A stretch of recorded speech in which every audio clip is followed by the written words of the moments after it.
మీరు ఒక మీకు కేసీఆర్ అంటే మీరు దోస్తాన భలే ఉంటది మీది. మీ ఫ్రెండ్ ఎందుకు మాట్లాడట్లేదు? అంటే కేసీఆర్ ఈ జూబ్లీహిల్స్ బై ఎలక్షన్ పైన ఎందుకు మాట్లాడట్లేదు అంటే మీరేం జెప్తారు? అంటే ఆయనకు కొంత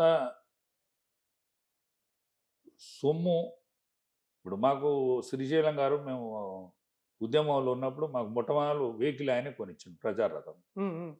దాని తర్వాత ఆయన ఎప్పుడైనా పైసలు సాయం చేసేది, డబ్బులు సాయం చేసేది. ఇదంతా ఉండేది. హ్మ్. ఆయన బిడ్డ పెళ్ళప్పుడు కూడా మంచి మూట ఇచ్చిండు హ్మ్. అన్న.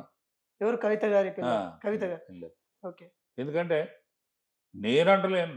నేనంటే నేనంటే వాళ్ళు పడకనో, లేకపోతే కుదరకనో, వాళ్ళ మీద కోపంతోనో అన్నట్టు. హ్మ్. కవితే చెప్పేవారు. మా పెళ్లి నాడు మా డాడీ దగ్గర రూపాయి లేదు. హ్మ్.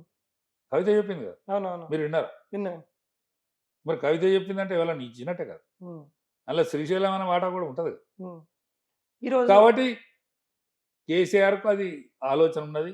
అరే! మనం గెలిచేది కాదు, సచ్చేది కాదు. ఊకుంటే ఏందిరా? మనం ఊకుంటే గెలిచినట్టు ఉంటది అని అంటే, కానీ కొడుకు మాట ఇంటలేడు. హ్మ్. హ్మ్. కొడుకు మాట ఇంటలేడు.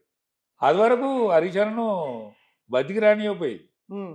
హరీష్ అన్నను బతికి రానియకపోయేది. ఏది సిటీలో అడుగు దొక్కనియకపోయేది. హ్మ్. ఎందుకోసం అంట? ఆయన రానియకపోయేది. కేటీఆరే సాగబెట్టేది. హుహు. ఇప్పుడు హరీష్ అన్న వచ్చి వాళ్ళ అన్న దగ్గర పోయో, ముచ్చట పెట్టుకో ఇదంతా చేత్తాండట.